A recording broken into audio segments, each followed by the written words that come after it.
Ora, meus senhores, sexta-feira, à altura falámos aqui um bocadinho de basquetebol, temos aí algumas coisinhas. Não vamos fazer uma coisa muito longa, eu digo sempre isto e depois falo sempre de caraças.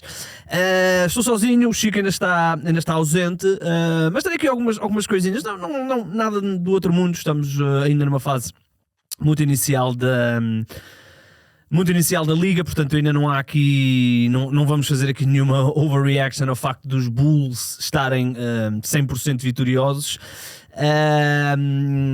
Mas há aqui algumas coisinhas, né? Olhando aqui para a classificação podemos ver, e eu quero falar depois de algumas equipas que estão a fazer underachievements, Orlando, Atlanta, vou falar um bocadinho delas, mas já podemos tirar aqui algumas trends. Eu queria começar só por falar de um assunto.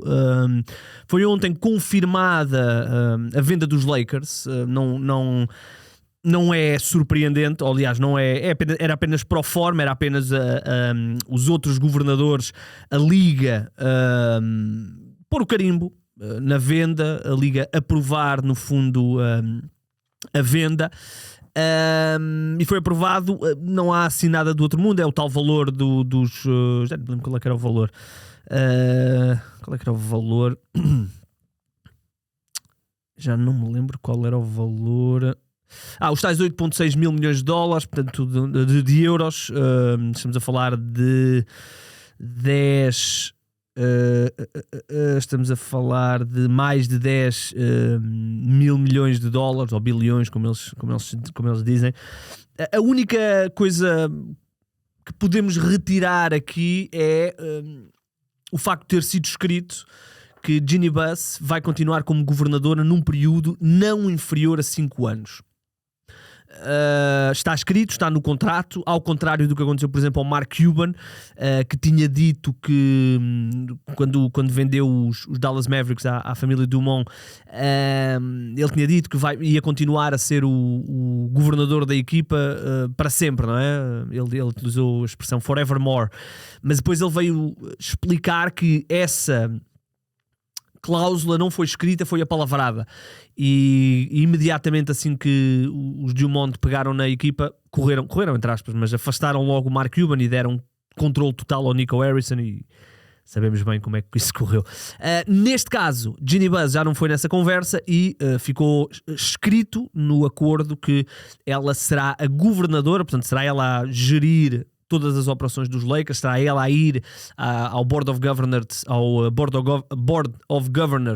da NBA, pelo menos durante 5 anos. É interessante porque Mark Walters, no fundo o homem que gera este fundo, que comprou os Lakers, costuma, pela experiência que existe, costuma ser alguém que se envolve, mas Jeanie Buss aparentemente terá a palavra final pelo menos durante 5 anos. Eu acho que este palavreado pelo menos 5 anos é importante, porque abre aqui a porta até para a continuidade da família Buss como gestora dos Lakers.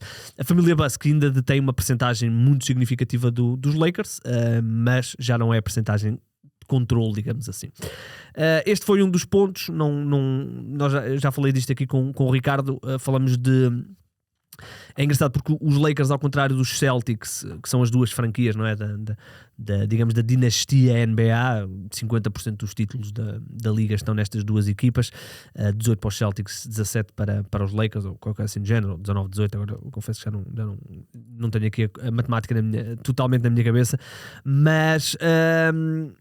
os Lakers são uma equipa muito mais modesta do que os Celtics. Os Lakers foram eram detidos nos últimos 40 anos, mais de 40 anos, 45 anos pela família Buss, primeiro com Jerry Buss, que comprou os Lakers, e depois por Jeanie Buss, que sucede ao pai depois de algumas confusões com o irmão, depois pela Jeanie Buss. Mas a família Buss é ao contrário destes grandes investidores, grupos de investidores que têm equipas de basquete e têm firmas de investimento e fundos de cobertura, não sei o quê. A família Buss só tinha os Lakers, não é? Os Lakers eram o grosso ou o principal fonte de receita da família Buss. O que faz com que dentro dos donos das equipas, os Lakers estavam nos últimos lugares a nível de wealth dos donos. Isto sentia-se, eu lembro, por exemplo, quando antes de LeBron James chegar, uns anos antes, os Lakers despediram uma série de gente de front office, de analistas.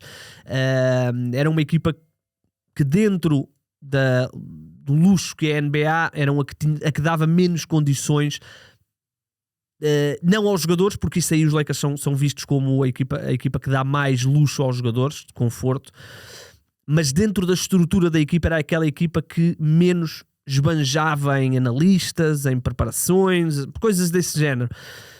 E portanto acredito que pelo menos os Lakers vão dar um salto competitivo nesse aspecto. Vamos imaginar que sim. E portanto agora só o futuro dirá isto. Vale o que vale. O que conta é competência no front office. Portanto vamos ver o que é que vai acontecer.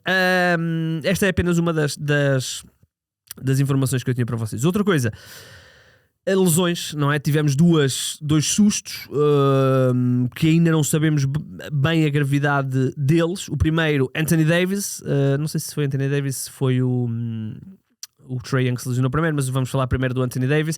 Ele estava com... eu por acaso estava a ver o jogo quando ele se lesionou. Ele entrou no jogo com um problema no tendão daqueles de um dos tornozelos, de um dos pés.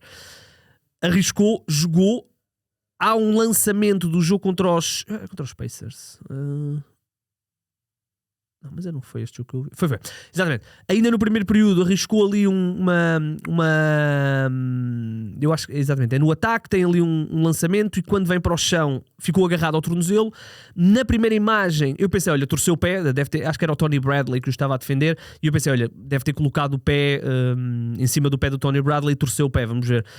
E depois, quando vem as imagens, nota-se que ele não torce o pé. Portanto, ele simplesmente salta e ao vir para o chão, quando coloca o pé, eu acho que é o esquerdo, no chão, imediatamente agarra-se ao tornozelo, ainda dá ali uns passos e já não volta. Depois vai para o balneário e já não volta. Ele veio dizer que não é nada do outro mundo e que até tentou regressar, mas não quis arriscar. Mas ele entrou com um problema no tendão daqueles e agarrou-se exatamente a esse tendão daqueles. Eu não sei se Bem, se por acaso o Anthony Davis tem uma lesão grave, imaginem o que é que vai acontecer a Nico Harrison. Já se tem ouvido Fire Nico neste arranque de temporada. A equipa está a jogar mal, tem, se não estou em erro, 2 vitórias e 3 ou 4 derrotas. Um dos piores ataques da liga. Defensivamente não estão a conseguir chegar ao nível que precisavam para serem competitivos. Se eles perdem o Anthony Davis, meu Deus. Vamos ver o que é que vai acontecer com os Dallas Mavericks. O outro susto, Trae Young, numa jogada até bastante arrepiante, porque ele está ali debaixo do cesto. Há ali acho que há um lançamento e o Noah Clowney dos Brooklyn Nets empurra um jogador dos Hawks, e esse jogador dos Hawks, ao cair, cai na lateral do joelho do Trae Young, que dobra e imediatamente fica no chão. Ele ainda tenta jogar, ainda joga para aí 15 ou 20 segundos, mas o Quinn Snyder tirou logo e eles falaram logo em knee sprain, e ele depois não reentrou. Já sabemos que não vai jogar o jogo de hoje, sexta-feira. E já vieram dizer que não foi o ACL, e eles conseguem saber isso muito rápido com um teste de dedo apenas. Os médicos conseguem imediatamente perceber se houve ruptura do ligamento, mas pode ser MCL, e se for MCL estamos a falar aqui na casa das 4, 5 semanas de ausência, o que para uns Atlanta Hawks que começaram a época um bocadinho ofensivamente e defensivamente, bem, já vamos falar disso, mas ofensivamente e também defensivamente começaram a época um bocadinho aquém daquilo que imaginávamos. Se eles perdem 4, 5 semanas do Trae Young, pode ser muito complicado ofensivamente para a equipa. Defensivamente, se colocarem Nickeil Alexander-Walker, Dyson Daniels, Zachariah Rissacher, Jalen Johnson e Porzingis, ou se quiserem colocar o Porzingis a 3, o Jalen Johnson a 3, Porzingis a 4, Onyeka Okongwu a 5, estamos a falar de de uma estrutura defensiva que tem tudo para ser muito boa, mas depois ofensivamente de onde é que vêm os pontos, porque como sabemos os Hawks vivem ofensivamente do bloqueio direto do Trae Young, seja para desfazer para o cesto, seja para alley-oop, seja para pick and pop agora com o Porzingis. Estamos a falar aqui de um trajeto de 4-5 semanas a confirmar-se, que pode ser complicado. Vamos ver o que é que vai acontecer aos Atlanta Hawks. Estas foram as duas sustos. Tivemos uma boa notícia, não é? Luka Doncic já foi colocado como questionável para o jogo de hoje dos Lakers contra quem é que jogam os Lakers? Os Lakers hoje jogam contra os Memphis Grizzlies. Luka Doncic passou de out para questionável. O JJ Redick já tinha dito aqui há uns dias que contavam ter o Luka Doncic num destes dois jogos, seja contra Memphis, seja depois contra os Miami Heat. Vamos ver se será já contra Memphis ou será apenas no domingo. Não, sábado? Sábado ou domingo? Acho que é domingo. Contra os Miami Heat. Vamos ver quando é que será esse regresso de Doncic. Boas notícias para os Lakers. Podemos fazer a ponte, porque as notícias são boas, obviamente para os Lakers, mas isto não está a ser tão trágico como se previa. Luka Doncic falhou. LeBron James não jogou. Luka Doncic falhou os últimos 3 jogos dos Lakers. Estamos a falar Sacramento Kings, Portland Trail Blazers e Minnesota Timberwolves. E ao contrário do que se podia imaginar, os Lakers estão com um recorde positivo.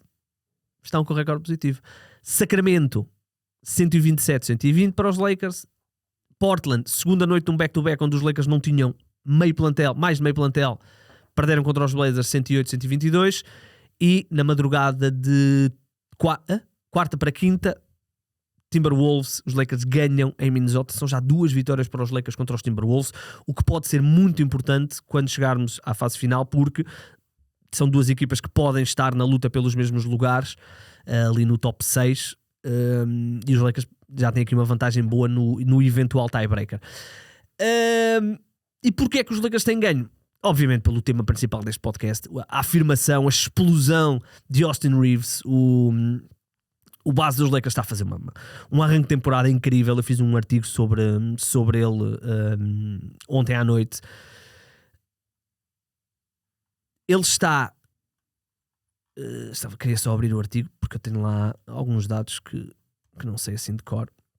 Estamos a falar de um jogador que entrou na época, que nas primeiros 5 jogos da temporada está a fazer médias de 32 pontos, 34 pontos, 5.6 ressaltos, 10 assistências. Isto são números de All-Star. São números, obviamente ele não vai manter isto, mas estamos a falar de números de All-NBA. Com o volume de lançamentos, ele estar a 52%, 38% quase, ou 38,5% de triplos e 89% da linha, são números absurdos. E depois, claro, desde que o Luka Doncic se lesionou, 51 pontos contra os Kings. E deixem-me só fazer aqui uma à parte. Esta equipa dos Kings é uma tragédia. Só é batida por uma outra equipa que eu depois também quero tocar. 41 pontos contra os Blazers na derrota, 28 pontos e 16 assistências, e ainda o lançamento da vitória buzzer beater contra os Timberwolves, aquele pequeno floater no último segundo que valeu a vitória aos Lakers. Isto são números incríveis. Naturalmente isto são números que vão baixar quando regressar o Luka Doncic, porque o usage vai ser naturalmente reduzido. Porém, vimos isso nos últimos 2 jogos, Blazers e Minnesota. Ele está completamente esgotado.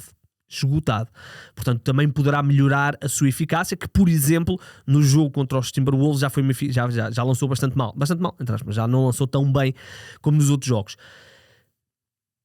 Agora aqui vem a grande questão, não é? Nós sabemos o que é que está a acontecer com Austin Reeves a nível do contrato. Ele tem uma player option para o próximo ano que certamente vai declinar para entrar no mercado e conseguir um payout muito grande.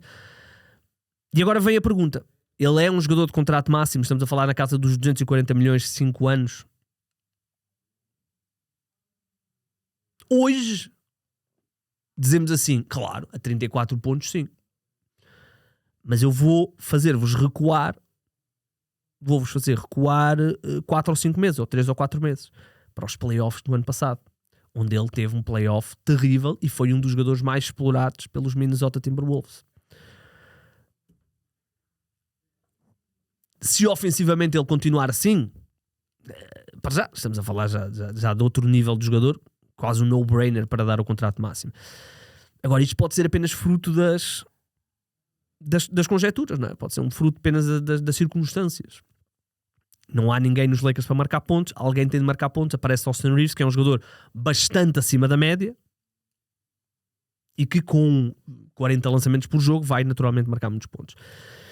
Se os Lakers renovarem, aqui a grande questão é, os Lakers estão a preparar-se para ter cap space pelo menos no próximo verão, mas caso tenham que dar um novo contrato a Austin Reeves, estamos a falar já do cap space ir praticamente à vida, e os Lakers passarem a ser uma equipa de 2 max contracts, ou muito perto disso, com Luka Doncic e Austin Reeves, e depois terem de construir o resto do plantel à volta deles.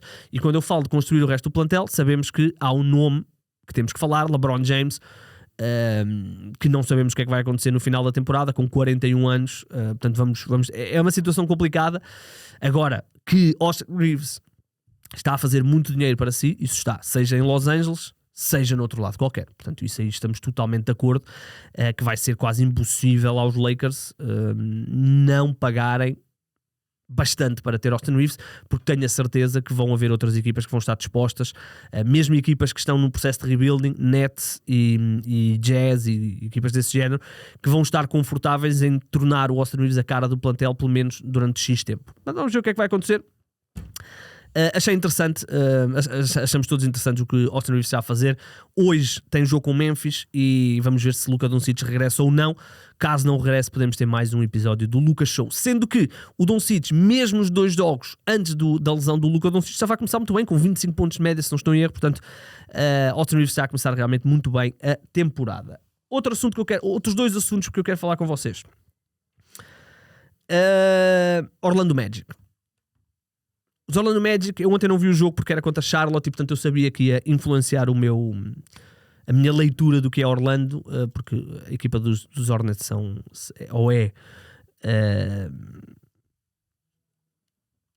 nem há palavras, mas pronto, o que é que eu quero falar com vocês? Defensivamente nem há palavras. Orlando Magic, 2 vitórias, 4 derrotas. E a última vitória foi contra a vitória de ontem foi contra os Hornets. Mas eu quero falar com vocês sobre isto. Offensive rating da NBA. Estamos apenas com, na maioria das equipas, 5, 4 jogos. Não sei se há aqui alguma já com 6. Já há aqui os standards já com 6. Offensive rating. Para encontrarmos os Orlando Magic, temos que vir até ao 21º lugar. E só está em 21º porque ontem jogaram contra os Hornets e amassaram os Hornets a nível da marcação de pontos. Porque quando eu vi isto, eles estavam aqui, 27º. Portanto, ataque terrível. Desmond Bane estava a lançar antes de ontem a 20% de 3 pontos. Portanto, ofensivamente, não estão a ter o boost com Desmond Bane que imaginávamos que íamos ter.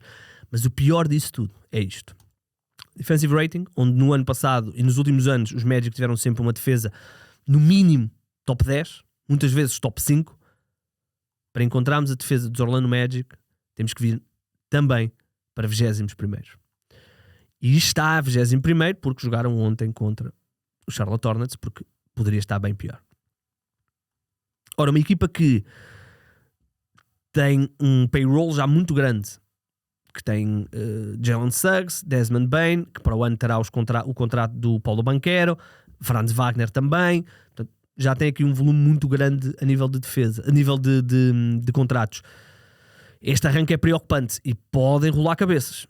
Não estou a dizer que vão rolar agora, mas uma equipa que investiu tanto para aproveitar o gap que há no Oeste, ser o 21º melhor ataque e a 21ª melhor defesa, é preocupante. E depois há um outro problema. Se viermos aqui à ferramenta dos lineups da NBA e pegarmos no Big Three de Orlando, Desmond Bane, Franz Wagner e Paulo Banchero, vemos que em 130 minutos tem um offensive rating de 108, o que, se viermos aqui à NBA, vemos que 108 eles seriam o 4º pior ataque da NBA. Desculpem. 4º pior ataque, defesa Graças. Desculpem, agora carreguei aqui. Não era bem isto que eu queria fazer. Defesa, 114.3. Portanto, net rating negativo de 6.3. Ora, as grandes equipas, quando têm os seus 3 melhores jogadores em campo, não podem ter um net rating tão negativo. Quer dizer, não devem ter um net rating negativo e não podem ter tão negativo como têm agora os Orlando Magic. Portanto, isto tudo são razões preocupantes. Se viermos aqui, por exemplo, lançamentos dos adversários contra os Orlando Magic, vemos que os Orlando Magic são a equipa que mais lançamentos permite dentro da área restrita, são a equipa que mais lançamentos permite em toda a área pintada, portanto no garrafão, área restrita e não área restrita, e as percentagens são relativamente altas. Se viermos aqui às percentagens, vemos que os Magic têm 67% em lançamentos na área pintada, permitidos ao adversário, e têm 43% na área restrita. Não estão muito acima nesta lista, como veem. O problema é que o volume é tão alto que, se viermos a field goals permitidos, eles são o terceiro conjunto que mais field goals permite dentro da área restrita. Ora, isto é preocupante. Se viermos também à área pintada, são a equipa que mais lançamentos permite na área pintada. Portanto, o volume acaba por transformar estas percentagens em muito negativas. Eu acho que a experiência do Wendell Carter está mais do que esgotada. O Wendell Carter não é um rim protector e não está a conseguir espaçar o campo. Portanto, eu acho que mais cedo ou mais tarde eles vão ter de arranjar forma de melhorar aquela posição. Seja com uma aposta mais constante em Goga Bitadze, é que pelo menos é um bocadinho mais rim protector, ainda que possa ser mais explorado no bloqueio direto. Ou então eles têm que fazer alguma coisa com Jonathan Isaac. É um jogador que poderia resolver esta questão em small ball, mas ele joga aos 10 minutos de cada vez. Portanto, há aqui um upgrade muito grande que eles vão ter de fazer. Eles que já pagaram muito para ter não pagaram assim muito, mas que já pagaram para ter Desmond Bane, provavelmente vão ter de fazer alguma coisa para melhorar ali o rim protection. Eu olho, por exemplo, se Robert Williams estivesse em condições, poderia ser um nome. Olho para... sei lá, assim de cabeça. Olha o Nemias. Não sei, assim de cabeça agora não me estou a lembrar de nenhum, mas eles vão precisar de melhorar ali a sua rim protection. Não tem dúvida, não há hipótese nenhuma. Preocupantes sinais para Orlando. Atlanta também não está a começar particularmente bem a época. Ganharam quando o Trae se lesionou, ganharam aos Nets. Portanto vamos ver o que é que vai aqui acontecer com Atlanta, mas tem aqui um calendário relativamente simpático e portanto podem rapidamente subir aqui algumas posições. Em relação a Chicago, eu sei que muitas pessoas têm falado, eu vou esperar, porque os próximos 7 jogos de Chicago têm 2 vezes os Knicks, têm Cavs, têm Milwaukee, têm quem é que eu vi que eles tinham mais? O calendário deles vai ficar bastante apertado. Mas tenho gostado muito de Josh Giddey. Está com quase 20 pontos de média, 8 ressaltos, 7 assistências. Portanto tem estado aí muito bem, o que é interessante. Outra coisa que eu queria falar, o Ricardo Brito Reis falou disto na terça-feira, que era o novo ataque dos Miami Heat, e eu ainda não os tinha visto jogar. Tenho lido muita coisa sobre a forma como eles têm, tenho visto aqueles números de pick and roll que são realmente impressionantes, e eu tirei aqui alguns dados e fui ver os jogos, fui ver os últimos 2 jogos deles,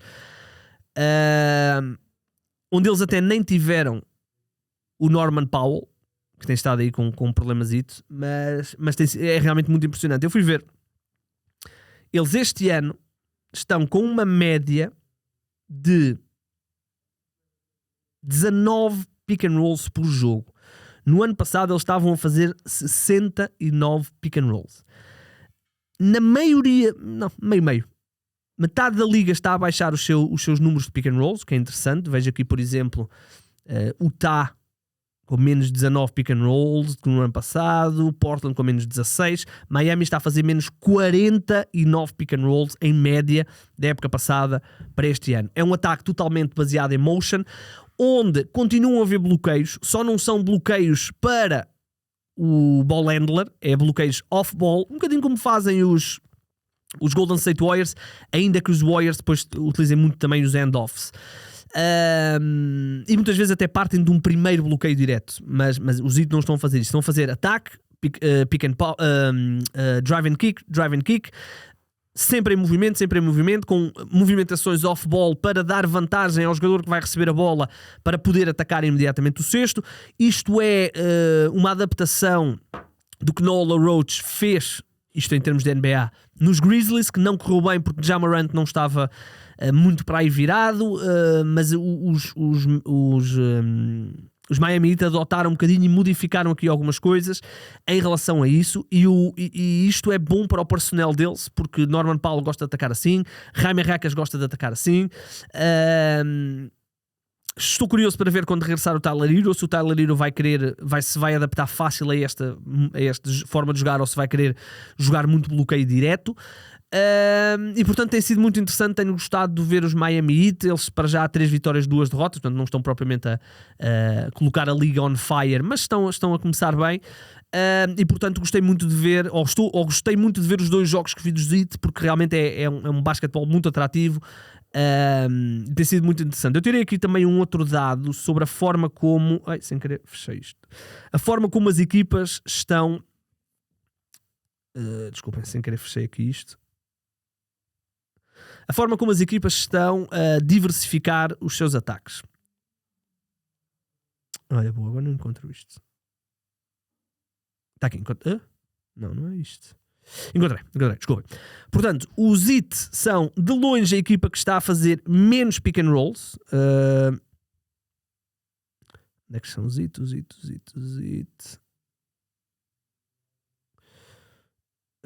é que estão os Heat? Agora sem querer. Ok. Os Heat são a equipa que faz menos pick and roll. Os Heat, devido à forma como estão constantemente a atacar, têm mais de metade dos seus ataques considerados como isolamento. Só uma percentagem muito pequena, portanto há 4 tipos de ataques, né?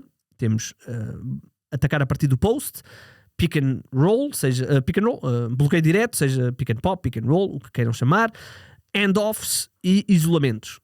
Nestes 4 aspectos, os Heat têm como último volume o último lugar de volume de ataques o bloqueio direto.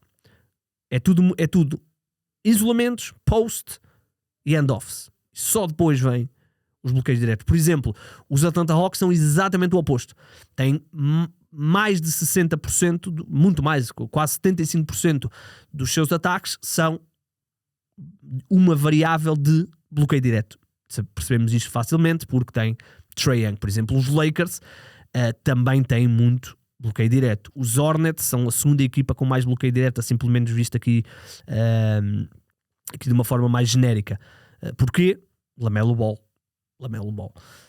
E portanto, muito interessante ver o que estão a fazer esta equipa dos Miami Heat. Um ataque realmente muito atraente de ver. Vamos ver o que é que o futuro lhes vai ditar, porque isto aqui obriga a um pace muito grande e ainda assim disposiciona bastante as defesas. Uma coisa que eu reparei, se bem que um dos jogos foi contra os Hornets, um dos jogos que eu vi. Outra coisa que eu queria falar para terminarmos: Filadélfia. Acho que todos temos esta certeza, não é um acho, é uma certeza.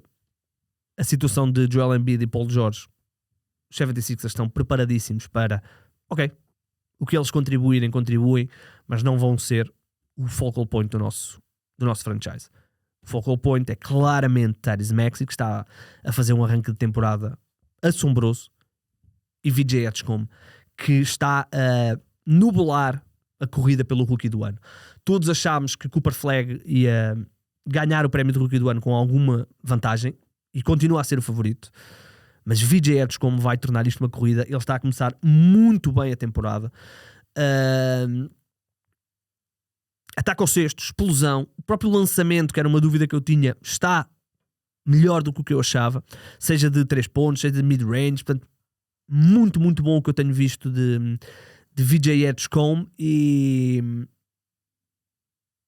claramente eles querem correr, querem velocidade, querem pace. Quentin Grimes a sair do banco, Jared McCain regressou ontem aos treinos, portanto diria que se calhar durante o fim de semana, no pior dos casos, no início da próxima semana já estará a jogar, portanto mais um jogador para correr, para lançar. Joel Embiid um bocadinho posto de parte, mesmo quando está no campo, a equipa não espera por Joel Embiid para fazer o ataque a partir do post, e portanto tudo o que Joel Embiid conseguir dar àquela equipa é luxo, porque eles neste momento são uma equipa de VJ Edgecombe, Tyrese Maxey, Quentin Grimes, eventualmente Jeremy McCain quando voltar, e portanto acho que pelo menos há aqui um vislumbre de futuro para os 76ers. Porém, há um grande problema, que é os contratos que são âncoras, são verdadeiras âncoras de Joel Embiid e Paul George, contratos massivos que vão dificultar muito esta equipa, porque mesmo quando chegar à altura, mais ou menos, 4 anos, ok, ainda poderá dar, mas mesmo que estes jogadores sejam todos muito bons, Grimes, Jeremy McCain e VJ Edgecombe, vai ser muito difícil à equipa construir à volta deles, porque tem realmente duas âncoras que os vão colocar ali sempre muito perto do second apron, por vezes até acima do second apron. Eu nem sei se eles estão agora acima do second apron, mas vou assumir que se não estão acima, não, acho que eles até estão abaixo, que eles até tinham margem para mexer. Se calhar até estão melhor do que eu estava à espera, porque também o Jeremy McCain ainda tem contrato rookie, VJ Edgecombe naturalmente tem contrato rookie, o resto do roster não será assim muito caro, portanto se calhar até estão melhor do que eu estava a imaginar, mas vai chegar numa altura que não vão ter hipótese, porque estão a pagar 60 e tal milhões até 2000 e muitos de Joel Embiid, tem ainda o contrato de Paul George são mais 3 anos, se não estou em erro, portanto vai pesar muito. E o Maxey também, não é? Também é um contrato muito alto. Mas pelo menos tem sido agradável. 4 jogos, 4 vitórias e mesmo com o Joel Embiid a não jogar back-to-backs e limitado a 20 minutos, a equipa tem estado a jogar muito bem. Tem sido muito interessante vê-los a correr e acho que foi uma decisão certamente pensada de, ok, mesmo que o Joel Embiid jogue, nós não vamos jogar ao ritmo dele, vamos jogar ao ritmo de Maxey e VJ Edgecombe. Portanto, parabéns aos 76ers por pelo menos começarem a dar os passos para passarem à frente essa etapa, que é uma etapa que temos considerado desastrosa. Nunca chegaram à final de conferência na era de Joel Embiid. Lembrem-se de tudo o que eles já tiveram. Jimmy Butler, Ben Simmons, James Harden. Certamente me estou a esquecer de alguém à volta desta equipa. O erro de Markelle Fultz. O que poderia ter sido esta equipa com Jason Tatum. Imaginem o que era Jason Tatum nos 76ers se eles tivessem escolhido Jason Tatum. Esse draft é incrível. Como os Celtics ludibriaram os 76ers. É verdade que depois a pick que eles ganharam dos 76ers, para quem não se recorda, os Celtics tinham a escolha número 1, fizeram uma troca com os 76ers, os Sixers passaram para 1 e os Celtics passaram para 3, sabendo eles que o jogador que eles queriam estaria sempre disponível a 3, porque os 76ers queriam o Markelle Fultz. Já toda a gente sabia que os Lakers iam escolher Lonzo Ball e portanto Jason Tatum ia estar ali na pick 3 e os Celtics conseguiram passar da 1 para a 3, escolher o jogador que queriam na mesma e queriam escolher na 1 na mesma, que era o Tatum, e ainda ficarem com a pick dos 76ers do ano a seguir, que depois acho que não deu em nada, porque eu acho que eles depois, já não sei o que eles fizeram com a pick, sinceramente acho que depois não deu em nada, já não me lembro, mas não deixa de ser impressionante. Markelle Fultz está fora da liga, Ben Simmons está fora da liga, são 2 picks número 1 dos 76ers que estão fora da liga. Joel Embiid é o que é, Paul George, pronto, já falámos que chega desta equipa, portanto parabéns aos 76ers por estarem finalmente a virar a página, ainda que a página nunca vai poder ser virada na totalidade, vai ter que ficar sempre assim na mão, porque há aqui os contratos de Joel Embiid e Paul George. Para fechar, vou-vos dar uma grande novidade, meus amigos, uma grande novidade que eu tenho a certeza que vocês não sabem. Hoje começa a NBA Cup. Hoje é o início da competição mais apaixonante, da competição mais espetacular, da competição mais abismal por causa dos cortes, não é? Que fere mais os nossos olhos, que é a NBA Cup. Hoje há os primeiros jogos, muitos jogos hoje da NBA Cup. Pacers, Hawks, Celtics, Philadelphia, bom jogo. Toronto, Cleveland. Toronto está a começar mal o ano. Nova York, Chicago, tal que eu vos disse, os Bulls vão jogar 2 vezes seguidas contra os Knicks, primeiro em Chicago e depois em Nova York. O jogo de hoje conta para a NBA Cup, o de domingo, se não estou em erro, não. Lakers, Grizzlies, vamos ver se Luka Doncic faz um esforço para regressar na NBA Cup. Jazz, Phoenix, os Phoenix são uma das piores defesas, um dos piores ataques. Denver Nuggets, Portland e Pelicans, Clippers. Portanto, hoje, aliás, e depois não há mais jogos aqui para baixo. Hoje, depois não há aqui mais jogos. Não pode ser Boston, Orlando. São estes jogos.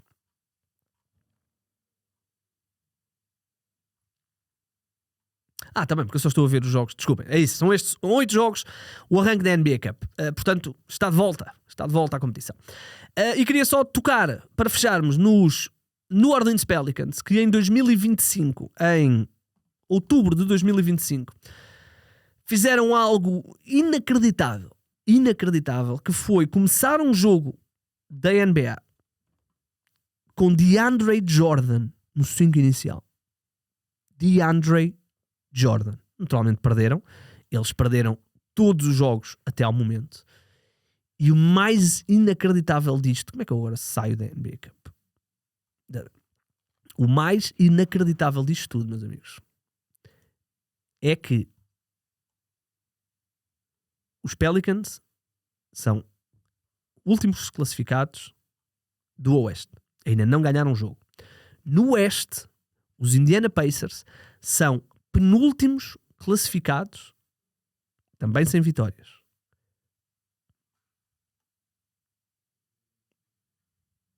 Há um ano, os New Orleans Pelicans tinham as 2 piques destas 2 equipas, a própria e a dos Pacers.